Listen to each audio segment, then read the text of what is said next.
Dramily.com, unlimited drama series. The rain hammered against the farmhouse windows like bullets from heaven, and I was fixing the front porch step at midnight because my wife Tina had broken it again, coming home from another one of her late meetings. The irony wasn't lost on me. I'd been fixing things she'd broken for 15 years, and apparently that included our marriage. "Jack, you're still up." Tina's voice cut through the storm as she stumbled through the front door, her blonde hair plastered to her skull, mascara running down her cheeks like war paint. She smelled like expensive cologne, the kind I'd never worn and couldn't afford on my hardware store manager's salary. I looked up from the step, hammer still in my hand.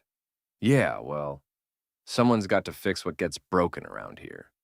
She kicked off her heels, those ridiculous red stilettos she'd started wearing to work functions at the insurance office. "Jack, we need to talk." At midnight? In a thunderstorm? This should be good. I set down the hammer and leaned against the doorframe, crossing my arms. Let me guess. Another late client meeting with Ben Sutter? Her face went pale, then flushed red. "How did you—" "Lucky guess." I kept my voice level, sarcastic. "So, what's this talk about?" Tina straightened her shoulders, putting on that defiant look she'd perfected over the years. "I don't believe in monogamy anymore, Jack. I'm sleeping with other people, other men." I blinked. Once. Twice. Then I started laughing. "That's it? That's your big revelation?" I shook my head. "Tina, honey, I've known about Ben for months. The only surprise here is that you finally grew a spine and admitted it." She stared at me, mouth hanging open like a fish. You're not angry?" "Oh, I'm furious," I said, picking up my tools. "But not for the reasons you think. I'm angry that you're such a coward you couldn't just ask for a divorce like a grown-up. Instead, you had to turn our marriage into some kind of soap opera." I thought you'd fight for me," she whispered. "Fight for what? You checked out of this marriage 2 years ago? I'm just surprised it took you this long to make it official." I headed toward the garage. "Don't wait up. I've got some thinking to do." As I walked away, I heard her calling after me, but the storm swallowed her words. Good. I'd heard enough of her voice for one lifetime. In the garage, I sat in my old pickup truck and pulled out my phone. There was one person who'd understand what I was going through, someone who'd seen through Tina's act from the very beginning. "Megan?" I said when she answered on the second ring. "Jack, it's past midnight. What's wrong?" Megan was Tina's older sister, but they were nothing alike. Where Tina was all flash and fake sweetness, Megan was sharp, honest, and had never liked Ben Sutter. She'd warned me about him years ago when he first started sniffing around the insurance office where Tina worked. "Your sister just told me she's sleeping with Ben Sutter. Apparently she doesn't believe in monogamy anymore." There was a long pause. "I'm sorry, Jack. I know this has to hurt." "You know what hurts? The fact that she thinks I'm stupid enough to have not figured it out already." I rubbed my forehead. "Megan, I need a favor." "Name it." "Have dinner with me tomorrow night, at the Lantern, around 7. Another pause. "Jack, are you sure that's a good idea?" "Probably not, but I'm done playing by her rules. She wants an open marriage? Fine. Let's see how she likes it when the shoe's on the other foot. You're playing with fire. Good. Maybe it's time something around here burned down." The next evening, I showered, shaved, and put on my best shirt, the blue one Megan had complimented at last year's Christmas dinner. The Lantern was the kind of dive bar where everybody knew everybody's business, which made it perfect for what I had in mind. Megan was already there when I arrived, sitting in a corner booth, looking beautiful in a simple black dress. She stood when she saw me, and I kissed her cheek, maybe held the contact a second longer than brotherly. "You clean up nice, Jack Mallory," she said, sliding back into the booth. "You're not so bad yourself." I signaled Shannon, the bartender, for 2 beers. "Thanks for doing this. I'll be honest, I've been wanting to see Tina's reaction to something like this for years. She's always acted like she was too good for you, when the truth is, you're too good for her." We talked for an hour, catching up, laughing. It felt natural, easy. Everything my conversations with Tina hadn't been for years. Megan was smart, funny, and she actually listened when I talked about my work at the hardware store, my plans to maybe start my own contracting business again. Then the front door opened, and Tina walked in with her best friend Heather, the nurse who'd been covering for her affairs for months. They spotted us immediately. I watched Tina's face go through a whole range of emotions: surprise, confusion, then pure rage. She marched over to our table, Heather trailing behind her like a loyal puppy. "What the hell is this?" Tina demanded, loud enough for half the bar to hear. I looked up calmly. "This is dinner. You remember dinner, right? That thing married couples used to do together? With my sister? Your sister's better company than you've been lately." I took a sip of my beer. "Besides, I thought you were all about open relationships now. What's good for the goose and all that?" Tina's face was turning red. "This is different." "How?" Megan asked, her voice ice cold. "Because you're the one who gets to step out on your marriage, but Jack has to sit home like a good little husband?" "Stay out of this, Megan." "I don't think so. Someone needs to tell you the truth for once." Megan leaned forward. "You've been treating Jack like garbage for years, taking him for granted while you run around with that sleazeball Ben Sutter. Well, guess what? Jack's a good man, and he deserves better than you." The entire bar had gone quiet, everyone watching the show. Tina looked around, realizing she was making a scene, then leaned down and hissed, "This isn't what I meant, Jack. This isn't how this was supposed to work." I stood up, put a 20 on the table, and offered Megan my arm. "Come on, let's go somewhere we can talk without the drama." As we walked toward the door, I heard Tina behind us. "This isn't over." I turned back, smiled, and raised my beer bottle in a mock toast. "To new beginnings, Tina, and to endings." That night, after I dropped Megan off at her apartment with a promise to call her the next day, I sat in my truck outside our farmhouse for a long time. Tina's car was in the driveway, but I could see she was on the phone, pacing back and forth in front of the living room window, probably calling Ben, crying about how mean I was being.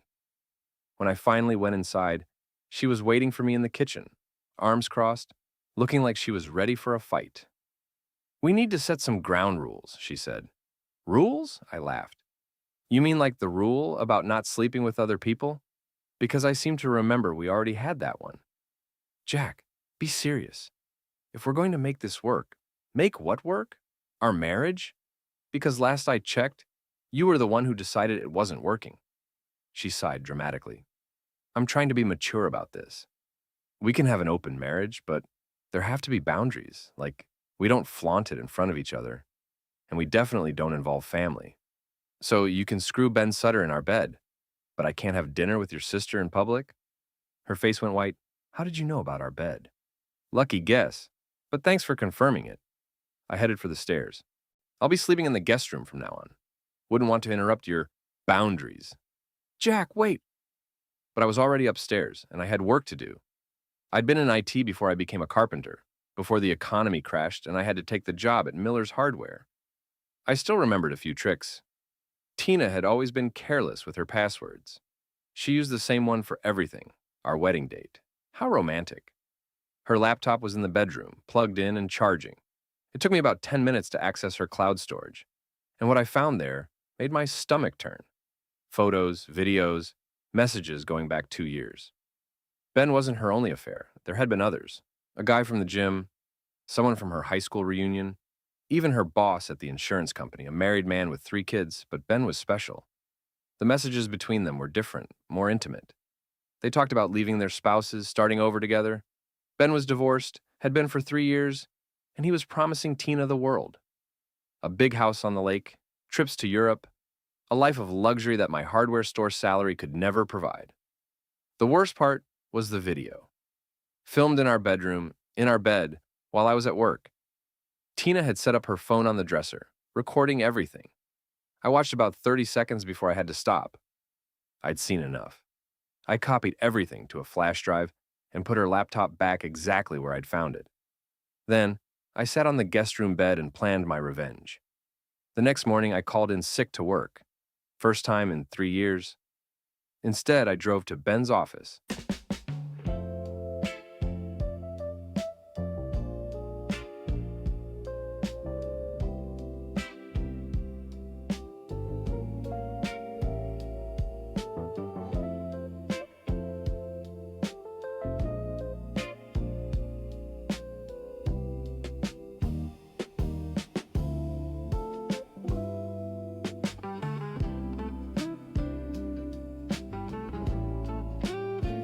Sutter Real Estate, in the nice part of town near the lake. His Tesla was parked right out front, gleaming in the morning sun like a middle-aged man's midlife crisis. I'd brought my toolbox. It took me less than 5 minutes to disable his charging port. Just a small piece of metal jammed in the connector. He'd be able to drive home, but he wouldn't be able to charge the car without a tow to the dealership. Then I emptied a bottle of fish fertilizer into his windshield washer reservoir and sprinkled Kraft glitter into his air conditioning intake. For the finishing touch, I left a note under his windshield wiper. Next time, use protection. On the car, too. A concerned citizen. I was back home before Tina left for work, sitting at the kitchen table with a cup of coffee and the morning paper like nothing had happened. "You look better today," she said, avoiding eye contact as she grabbed her purse. "I feel better. Funny how a good night's sleep can change your perspective." She paused at the door. "Jack, about last night." "What about it?" "Maybe we could try counseling. Work through this together." I looked up from the paper. "Tina, you've been cheating on me for 2 years, with multiple men in our bed, and now you want to work through it." Her face went pale again. "I don't know what you think you know. I know everything. The question is, what are you going to do about it?" She stared at me for a long moment, then walked out without another word. Around noon, my phone buzzed with a text from an unknown number. "We need to talk." "Ben." I texted back, "No, we don't." "Yes, we do. Meet me at Murphy's Diner at 6. Come alone." I stared at the phone, then smiled. This was going to be fun. Murphy's Diner was on the outskirts of town, the kind of place truckers stopped for coffee and pie. I got there early, ordered a burger, and waited. Ben showed up 20 minutes late, looking frazzled. His hair was messed up, his expensive suit wrinkled, and he smelled like fish. "What did you do to my car?" he demanded, sliding into the booth across from me. "I don't know what you're talking about." I took a bite of my burger. "Car trouble? Don't play dumb with me, Jack. I know it was you." "Prove it." I wiped my hands on my napkin and leaned back. "Besides, shouldn't you be more worried about your girlfriend's husband finding out about your little arrangement?" Ben's face flushed red. "Tina's not my girlfriend. We're friends, business associates." "Is that what they're calling it now?" I pulled out my phone and showed him one of the photos I'd found. Nothing explicit, just the two of them kissing in his office. "Business must be good." He grabbed for the phone, but I pulled it back. That's evidence." "Evidence of what?" "You can't prove anything." "I don't have to prove anything to you, Ben. But Tina's boss might be interested in these photos. And your clients, and the Better Business Bureau." I stood up and threw a 10 on the table. "Stay away from my wife, Ben, and stay away from my house. Because next time, it won't be just your car that needs fixing." I walked out of the diner, leaving him sitting there with his mouth hanging open. In the parking lot, I saw him through the window, frantically texting someone, probably Tina. Good. Let them panic. My phone was ringing when I got home. Rick Donnelly, my best friend since high school, and the night bartender at the Lantern. "Jack, you crazy bastard. What did you do?" "What do you mean?" "Tina's been calling everyone in town, crying about how you're harassing her boyfriend. She's got half the women in town thinking you've lost your mind." I laughed. "And what does the other half think?" "That it's about damn time you grew a spine." Rick chuckled. "Shannon wants to know if you need an alibi for anything." Shannon was the day bartender at the Lantern, a 60-year-old woman who knew every secret in town and wasn't afraid to share them. "Tell Shannon I appreciate the offer, but I'm not planning on doing anything illegal." "What are you planning?" "Justice, pure and simple." "Well, whatever you're doing, you've got Ben Sutter rattled. He came in here an hour ago, 3 sheets to the wind, talking about how you're trying to ruin his life. His life was already ruined. He just didn't know it yet." The next morning, I got to work early and found my boss, Pete Miller, waiting for me in the office. "Jack, we need to talk." Pete was a good man, fair but no nonsense. He'd given me a chance when nobody else would, promoted me to manager when the last guy retired. I respected him, and I hoped he respected me.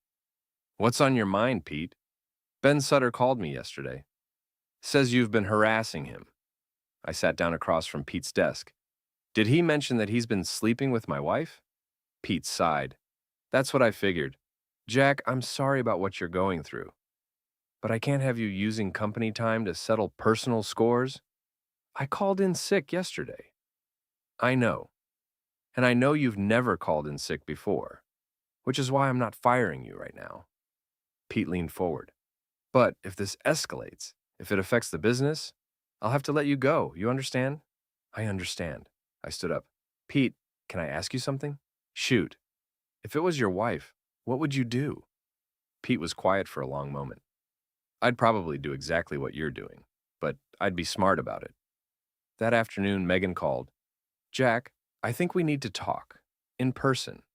What's wrong? Tina came to see me today. She's really upset. Good. Jack, she's also really angry. And when Tina gets angry, she gets dangerous. We met at a coffee shop on the other side of town, away from prying eyes. Megan looked worried, which wasn't like her. She was usually the calm, collected one in the family. What did she say? I asked. She accused me of trying to steal you away from her. Said I'd always been jealous of her marriage, her life. Megan stirred her coffee absently. Since when do you carry men's cologne to the gym? It's my trainer's. He left it. Your trainer keeps his cologne. Watch more on Grammarly.com. She threatened to tell everyone that we're having an affair. Are we? The question hung in the air between us. Megan looked up, met my eyes. I don't know, are we? I'd like to be. She smiled, the first real smile I'd seen from her all day. Then I guess we are. I reached across the table and took her hand. Megan, I need to tell you something about Tina, about what I found. I told her everything, the photos, the videos, the other men. I watched her face go through the same emotions I'd felt. Shock, disgust, anger. That bitch, she whispered. Jack, I'm so sorry. Don't be sorry, help me. Help you what? Get even. Megan was quiet for a long time thinking. Finally, she squeezed my hand. What do you need me to do? That evening, Tina was waiting for me when I got home from work. She was dressed up, wearing the black dress I used to love, the one that showed off her figure. Her hair was perfect, her makeup flawless. She looked like the woman I'd married 15 years ago. Jack, honey, we need to talk. We talked yesterday and the day before that. Please, just hear me out. She moved closer, put her hand on my chest. I made a mistake, a lot of mistakes, but we can fix this. We can start over. Can we? Because last I checked, you were still sleeping with Ben Sutter. That's over. I ended it today. I looked at her, really looked at her, and saw the desperation in her eyes. She was scared. Good. Why? Because I love you. Because I want to save our marriage. Or because Ben's starting to realize that being with you comes with complications he didn't sign up for. Her face hardened.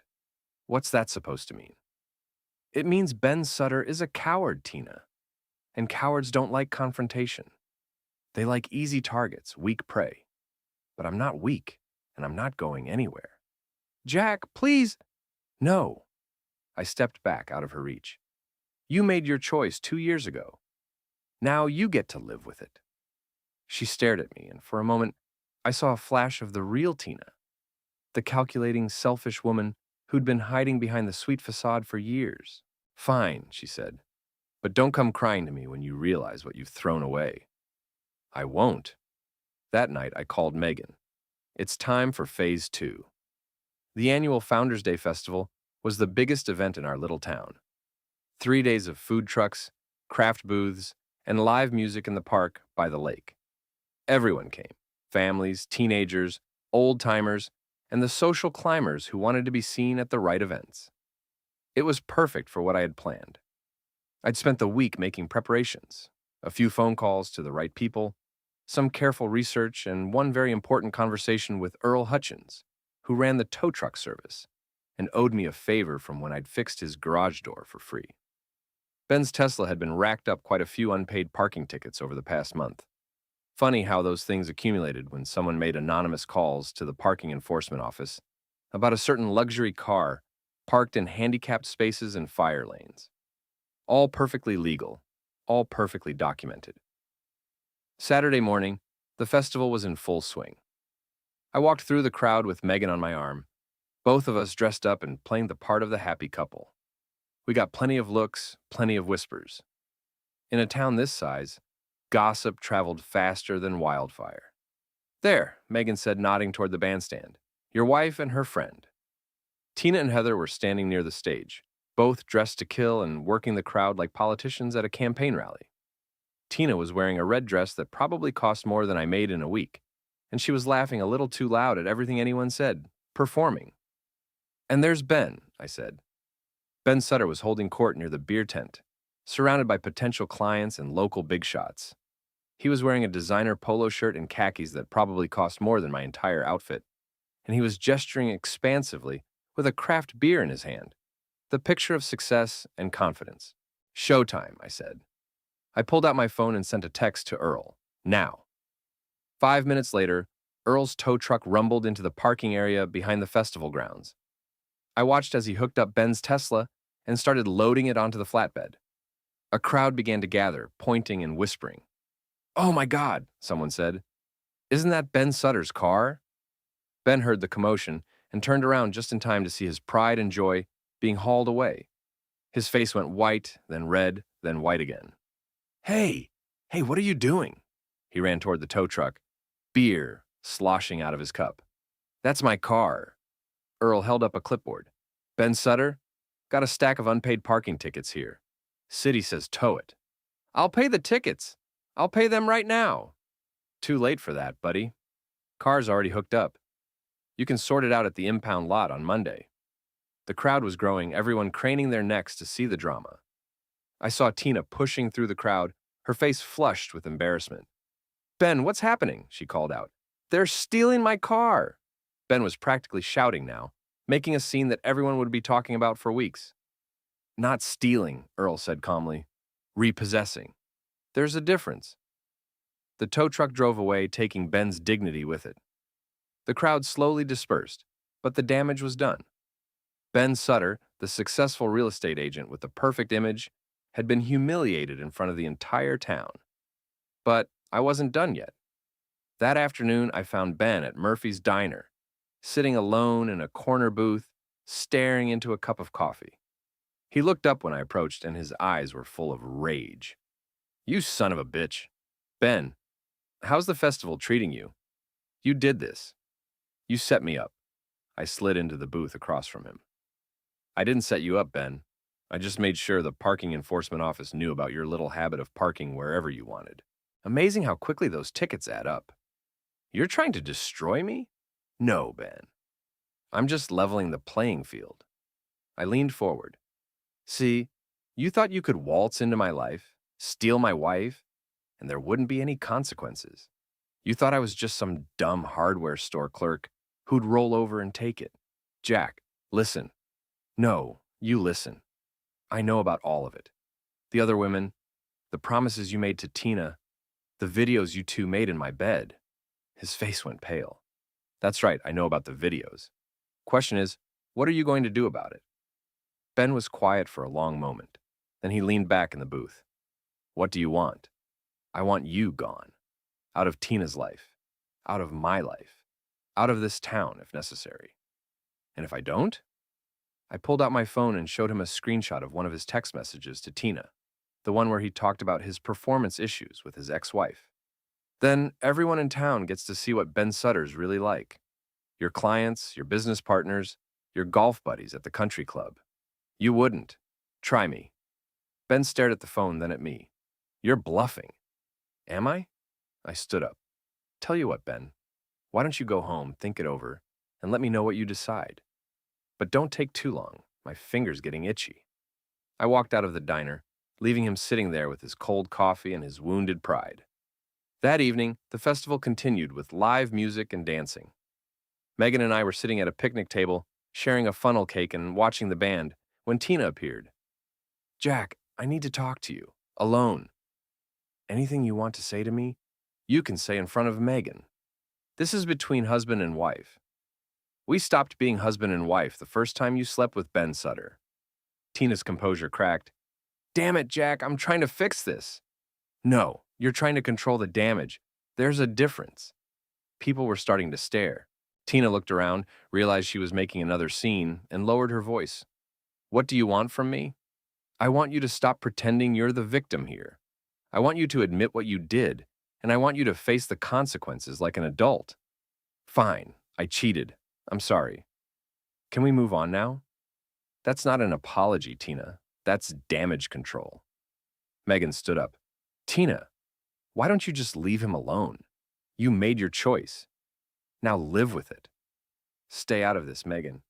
This is between me and my husband. Your husband? Megan laughed. You haven't treated him like a husband in years. You've treated him like a roommate you barely tolerate. You don't know anything about our marriage. I know more than you think. I know about the other men, Tina. Not just Ben. All of them. Tina's face went white. What are you talking about? The gym instructor. Your boss. The guy from your high school reunion. Megan counted them off on her fingers. Should I keep going? The people at the nearby tables had stopped pretending not to listen. This was better than the evening's entertainment. You're lying, Tina whispered. Am I? I pulled out my phone. Because I have photos and videos and text messages going back 2 years. Tina stared at the phone, then at me, then at the crowd of people watching our little drama unfold. For the first time since this whole thing started, she looked truly defeated. Jack, please, not here. Why not here? You didn't have any problem humiliating me in our own bedroom. She turned and ran, pushing through the crowd toward the parking lot. Heather, who'd been hovering nearby like a loyal puppy, chased after her. I sat back down next to Megan, who was grinning like the Cheshire Cat. That was brutal, she said. That was justice. Sunday morning, I woke up in Megan's apartment for the first time. She made coffee and scrambled eggs, and we sat at her kitchen table like a real couple, reading the Sunday paper and talking about normal things. It felt good. It felt right. What happens now? She asked. Now, I finish what I started. Jack, maybe it's time to let it go. You've made your point. Have I? Because last I checked, Tina was still living in my house. Ben was still running around town playing the victim, and Heather was still covering for both of them. Megan sighed. What are you planning? A grand finale. That afternoon, I drove to the hardware store and used the computer in the office to create a Facebook event. The truth about Ben Sutter and Tina Mallory. I uploaded some of the tamer photos and text messages, nothing explicit, nothing that could get me in legal trouble, but enough to tell the story. Then I invited everyone in town. Within an hour, the post had 50 likes and 20 comments. Within 2 hours, it had been shared a dozen times. By evening, it was the most talked about thing in town. My phone started ringing around 6. First Tina, screaming and crying and threatening to call the police. Then Ben, making vague threats about lawyers and lawsuits. Then Heather begging me to take down the post. I didn't answer any of them. Monday morning, I went to work like nothing had happened. Pete was waiting for me in the office, looking grim. Jack, we need to talk. I know, Ben called you again. Ben, Tina, and about half the town. Jack, what the hell were you thinking? I was thinking it was time people knew the truth. The truth, or revenge. I sat down across from Pete's desk. Does it matter? Pete was quiet for a long moment. Jack, I like you. You're a good employee and a decent man. But this has gone too far. I can't have my manager involved in this kind of public drama. It's bad for business. Are you firing me? I'm giving you a choice. Take down the Facebook post, apologize to everyone involved, and we'll pretend this never happened. Or clean out your desk. I thought about it for exactly 10 seconds. I'll clean out my desk. Pete looked surprised. Jack, think about this. You need this job. No, Pete. I need my self-respect, and I can't have both. I spent the morning packing up my office, saying goodbye to the guys in the warehouse, and turning in my keys. Word spread fast. By lunch, everyone in town knew that Jack Mallory had quit his job, rather than back down from his fight with Ben Sutter and his cheating wife. That afternoon, I was sitting on my front porch, drinking a beer and wondering what the hell I was going to do with the rest of my life, when a car pulled into my driveway. Not Tina's car, not Ben's replacement rental car, but a police cruiser. Sheriff Mullen got out, a big man in his 50s, who'd been keeping the peace in our town for 20 years. He walked up to the porch, tipped his hat, and sat down in the chair next to mine. Jack. Sheriff, hell of a weekend you had. You could say that. Ben Sutter wants to press charges. Says you've been harassing him, vandalizing his car, threatening him. Is that what he says? That's what he says. Question is any of it true? I took a sip of my beer. Sheriff, did Ben mention that he's been sleeping with my wife for 2 years? In my bed, in my house, while I was at work? Sheriff Mullins sighed. He did not. Funny how he'd left that part out. Jack, I've known you since you were in high school. You're not the type to go looking for trouble. But this situation, it's got people talking. And when people talk, they expect me to do something about it. What do you want me to do, Sheriff? I want you to be smart. Ben's got money, lawyers, connections. You've got righteous anger and a Facebook account. Guess who wins that fight? So I should just roll over and take it? I'm saying you should think about what you really want here. You want revenge?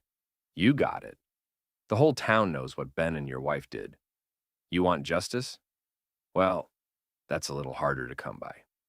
Sheriff Mullins stood up, put his hat back on. Jack, I'm not going to arrest you today, but I can't protect you if this escalates. You understand? I understand. After he left, I sat on the porch for a long time, thinking. The sheriff was right. I'd gotten my revenge. Ben's reputation was ruined. Tina was humiliated. And everyone in town knew the truth. But it didn't feel like enough. It didn't feel like justice. That evening, Megan came over with Chinese takeout and a bottle of wine. We ate on the porch, watching the sunset and talking about everything except the elephant in the room. So, what now? She finally asked. I don't know. I'm unemployed, probably unemployable in this town. And my wife is upstairs packing her bags. She's leaving? Her sister's coming to pick her up tomorrow. She's going to stay with her mother in Portland until she figures out what to do next. And Ben? Word is he's thinking about moving his business to Augusta. Apparently, the local market isn't as friendly as it used to be. Megan smiled. You did it. You won. Did I? Because it doesn't feel like winning. What does it feel like? I thought about it. Like,